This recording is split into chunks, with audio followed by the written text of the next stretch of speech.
Kita ini telah dimuliakan oleh Allah, dijadikan umatnya Sayyidul Anbiya, umatnya pimpinannya para nabi, para rasul, yang mulia Nabi Agung Muhammad SAW. Karena kita ini jadi umat beliau, maka macam-macam fasilitas, macam-macam keistimewaan telah Allah berikan kepada kita, termasuk Ramadan ini. Ini keistimewaan umat yang mulia Nabi Agung Muhammad SAW. Amal-amal dilipat gandakan. Allah siapkan Lailatul Qadar. Allah siapkan pahala-pahala yang istimewa untuk umat ini. Tetapi kita ini kurang memperhatikan perkara ini. Kita jadi umatnya baginda Nabi ini kayak biasa-biasa aja.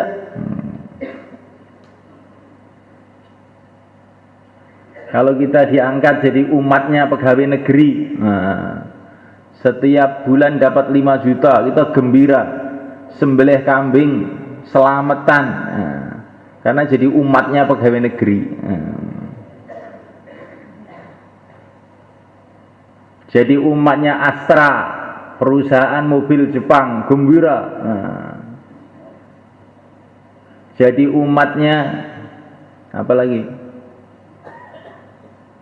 Pokoknya itulah golongan-golongan yang menghasilkan keuntungan dunia, kita gembira. Lagi kita ini oleh Allah telah dijadikan golongannya Sayyidul Anbiya, yang mulia Nabi Agung Muhammad SAW, yang dapat keberuntungan dunia akhirat lipat-lipat. Kita jadi umatnya Nabi ini beruntung dunia, beruntung akhirat. Bagaimana tidak? Dunia itu apa toh? Keberuntungan dunia itu apa? Kalau orang itu dapat pahala, itu beruntung dunia. Ya, dengan kita jadi umatnya baginda Nabi, pahala dilipat gandakan. Banyak orang bodoh mengira keberuntungan dunia kalau orang dapat rumah, kalau orang dapat sawah, kalau orang dapat jabatan presiden, itu keberuntungan dunia. Bukan. Presiden juga mau pensiun, sawah juga mau ditinggalkan. Keberuntungan dunia ini, kalau kamu di dunia dapat pahala, akhirnya untuk bekal di akhirat selama-lamanya, itulah keberuntungan dunia. Keberuntungan dunia ini, kalau kita ini dapat pahala, itu keberuntungan. Yang lain itu bukan keberuntungan, itu malah nanti nyesek-nyeseki dada saja. Kita punya harta banyak, coba nanti kalau hartanya banyak, kalau kita mati apa enggak sedih? Semua harta ditinggalkan semua. Kita punya jabatan tinggi, apa enggak sedih nanti kalau pensiun itu? Kasihan itu. Maka ada seorang raja dikasih hadiah intan. Yang intan ini gede banget itu. Maka dia gembira, ini seluruh dunia tidak ada raja punya intan seperti ini. Tapi salah satu menterinya bilang, Tuan Raja, ini musibah. Lah musibah bagaimana? Nanti kalau intan ini pecah atau bagaimana, atau hilang, nanti raja kan sedih. Dan sedihnya akan luar biasa, karena ini intan ini luar biasa ini. Alah, kamu ini nakut-nakuti orang aja atau menterinya. Tidak lama kemudian ternyata intannya hilang. Maka raja itu sedih. Tidak ada raja kehilangan seperti saya. Bener kamu menteri, bener kamu ternyata. Gara-gara saya dapat kesenangan yang lebih, akhirnya saya dapat kesedihan yang lebih juga. Jadi semulaikan Allah Ta'ala, keberuntungan di dunia tanamkan. Kalau dapat pahala itu beruntung, nggak dapat pahala nggak beruntung. Saya sehat, wah beruntung saya. Orang-orang pada sakit, belum tentu beruntung. Nanti kamu sehat juga sebentar lagi sakit lagi. Beruntung loh, dapat pahala itu loh beruntung. Saya mau ditabrak bis, tinggal 1 senti, nggak kena. Beruntung betul saya. Walaupun nggak kena, kamu mati juga sebentar lagi. Beruntung kalau dapat pahala.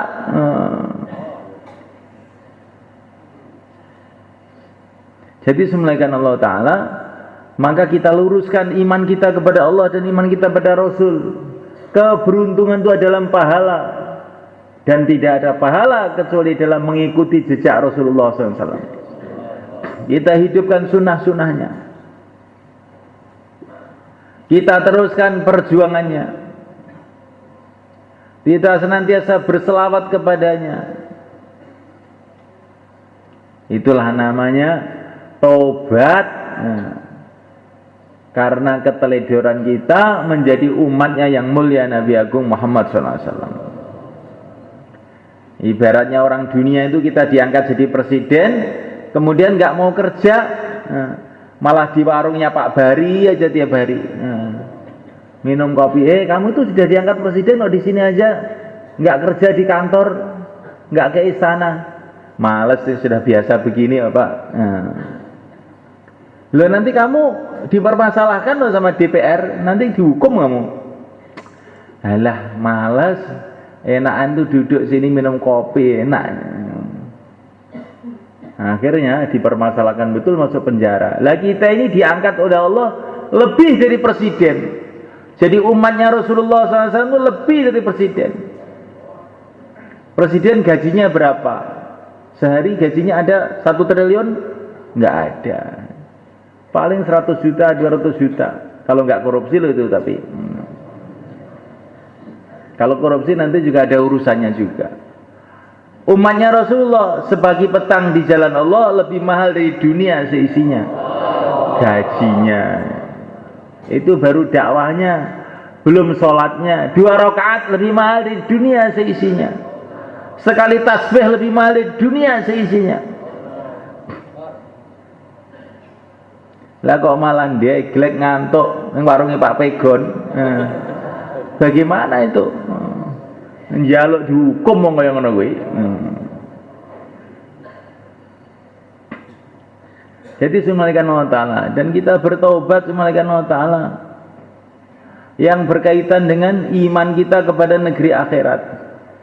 Seluruh nabi, seluruh rasul, khususnya yang mulia Nabi Agung Muhammad SAW, semua telah pesan, siang malam pesan kepada kita, setelah dunia ini akhirat, setelah dunia ini akhirat, setelah dunia ini akhirat, siap-siap akhirat, siap-siap akhirat. Tapi kita ini malah malas. Ini namanya kan iman kita ini bagaimana ini? Yang dikirim oleh Allah untuk kita ini bukan sembarangan makhluk, makhluk yang terbaik, nabi yang termulia, untuk memberitahu setelah dunia ini akhirat. Tetapi kita ini malah dablek. Apa kita ini tidak salah begini ini? Kita perlu tobat kepada Allah SWT. Kita juga harus bertobat mengenai iman kita kepada Al-Quran. Allah telah turunkan kitab yang paling istimewa, yaitu Al-Quran, yang dijamin oleh Allah SWT tidak akan bisa dirubah-rubah manusia sampai kiamat. Allah bangkitkan juta-juta orang untuk ngapal Al-Quran. Ribuan ulama menafsirkan Al-Quran, mengkaji Al-Quran. Ada ulama yang bagian mengkaji fikihnya, seperti Al-Imam Syafi'i radhiyallahu ta'ala anhu, Al-Imam Abu Hanifah radhiyallahu ta'ala anhu, Al-Imam Malik radhiyallahu ta'ala anhu. Allah bangkitkan orang-orang itu untuk supaya kita tidak salah paham. Ada yang Allah bangkitkan ulama-ulama mengenai bacaan Al-Quran, qiraah sab'ah, qiraah 7, bagaimana baca Quran yang benar. Allah bangkitkan ulama-ulama yang kaji urusan pembersihan hatinya Al-Quran. Al-Imam Al-Ghazali, Al-Imam Al-Qushairi, Al-Imam Al-Junaid Al-Baghdadi, Allah bangkitkan orang-orang untuk membimbing umat ini. Walaupun nabinya sudah ada, tapi masih bisa memahami Al-Quran dengan benar. Kemudian kita tidak mau belajar Al-Quran, tidak mau mengenal Imam Asy-Syafi'i, tidak mau mengenal Imam Al-Ghazali yang dibangkitkan oleh Allah untuk membimbing kita. Ini juga termasuk dosa. Minimalnya tiap hari taklim fadilah amal di rumah kita, di masjid kita, supaya hidup kita ini ada nasihat dari Allah dan Rasulnya, nasihat dari para ulama, nasihat dari para aulia, nasihat dari orang-orang yang ahlinya. Kita baca insyaallah malaikat. Jadi kita ini tidak membaca fadilah amal di rumah kita, di masjid kita, ini salah gede loh semua kan. Ibaratnya kita ini sudah dikirim surat dari wali-wali, bahkan dari nabi-nabi, terus kita baca. Gimana itu nanti? Nah, mulaikan Allah Ta'ala. Kemudian kita bertobat kepada Allah, berkaitan dengan iman kita kepada para malaikat. Kanan kiri kita ini penuh dengan malaikat, dengan macam-macam tugas. Diantaranya ada yang tugasnya mencatat amal kita, ada yang tugasnya itu menunggu waktu untuk nyabut nyawa kita. Malaikat Israel alaihissalam, di mana malaikat Israel ini berziarah ke rumah kita atau di mana saja kita berada, menemui kita tiap hari 5 kali. Ini dalam hadis diriwayatkan Imam Suyuti dalam Durul Mansur. Malaikat Israel itu berziarah pada semua manusia itu, ngecek 1, 2 setiap hari 5 kali. Jadi malaikat Israel itu lebih sering bertemu kepada kita melebihi anak kita.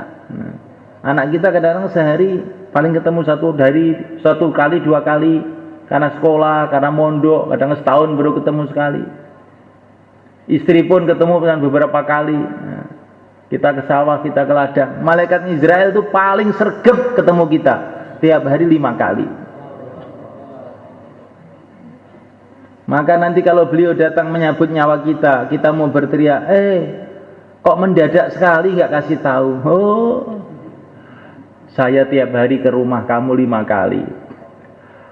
Dan di pengajian di Temboro juga sudah diceritakan. Tapi kamu nggak mau mikir. Bukan mendadak, ini saya didatang tiap hari ke sini. Jadi semulaikan Allah Ta'ala. Maka bagaimana kita pikirkan perkara ini. Dan kemudian semulaikan Ta'ala, kita bertaubat kepada Allah mengenai iman kita yang berkaitan dengan takdir. Segala sesuatu sudah ada takdirnya. Usaha, niat kita beribadah, apa yang akan terjadi, Allah SWT sudah tentukan.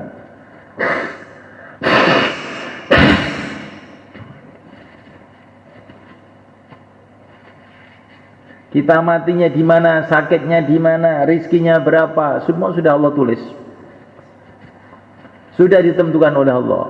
Inna kulla syai'in khalaqnahu biqadar. Segala sesuatu ditentukan oleh Allah. Kita usaha cuman ibadah saja. Maka kalau terjadi apa-apa jangan seumpama. Enggak ada, memang sudah takdirnya begitu itu.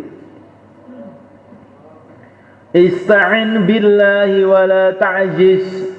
Wa idza asabaka syai'un fala taqul law kana kadza la kana kadza fa inna law taftahu 'amal asy-syaitan walakin qul qadarullah wa ma syaa'a fa'al. Mintalah tolong kepada Allah, jangan kamu loyo. Minta tolong kepada Allah, jangan loyo, usaha yang betul-betul. Tetapi kalau kamu terkena sesuatu yang tidak kamu sukai, jangan bilang seumpama. Seumpama saya itu agak minggir dikit nggak ditabrak, jangan bilang begitu. Seumpama saya begini dikit itu beruntung, tidak ada begitu. Sesungguhnya seumpama itu membuka pintu syaitan. Tapi katakanlah segala sesuatu terjadi dengan takdir Allah, apa yang ditakdir oleh Allah terjadi juga. Ini iman pada takdir. Kita bertobat kepada Allah kaitan dengan iman. Kita bertaubat kepada Allah kaitan dengan ibadah. Apalagi dalam Ramadan ini, puasanya ditingkatkan. Para ulama mengatakan puasa itu bertingkat-tingkat. Ada puasa tingkat pertama, meninggalkan makan, minum, kumpul istri dan sebagainya. Ada puasa tingkatan kedua, meninggalkan seluruh maksiat. Ada tingkatan puasa ketiga, meninggalkan segala sesuatu selain Allah. Hatinya dikosongkan selain Allah. Allah itu puasanya para wali. Kita ingin meningkat puasa kita ini. Tarawihnya ditingkatkan. Yang tarawihnya baru 8, sekarang 20, tobat kepada Allah. Tarawih itu zaman sahabat ya 20, nggak ada tarawih 8 itu. Apa tidak boleh? Bukan masalah tidak boleh, kurang. Sahabat itu tarawih ya 20, maka kita 20 juga. Insyaallah mulai kan. Nanti tahajud ditambah lagi. Tahajud ditambah lagi, wiridnya, zikirnya. Jangan sampai Ramadan tidak menghatamkan Quran. Tobat dalam urusan ibadah. Zakatnya, yang punya utang-utang zakat, inilah Ramadan kesempatan kita bayar hutang zakat kita. Bukan hanya zakat fitrah. Orang sekarang yang dibikin zakat fitrah, zakat harta kamu itu loh. Uang kamu kalau sudah 8 juta setahun, maka dizakati 2,5%. Kalau sudah 8 juta, maka dizakati 2,5% tiap tahun. Zakatnya beras kamu, zakatnya tebu kamu. Kalau sudah jadi uang, tebunya juga harus dizakati. Insyaallah malaikat. Zakat itu bukan bantuan. Zakat itu bukan bantuan untuk fakir miskin, bukan. Zakat itu haknya fakir miskin. Maka kalau orang itu tidak mau bayar zakat, berarti dia itu nyolong haknya fakir miskin. Bukan tidak membantu, bukan. Itu bukan harta kamu, itu haknya fakir miskin. Lah itu yang kerja saya, yang mencakul saya. Ya tapi kamu kan hambanya Allah. Kakinya kan kakinya Allah, milik Allah. Tangannya yang ngasih Allah, sawahnya yang ngasih Allah.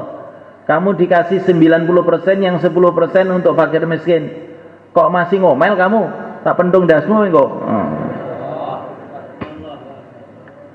Sawahnya milik Allah, kamu juga milik Allah, otaknya milik Allah, tangannya milik Allah, kakinya milik Allah.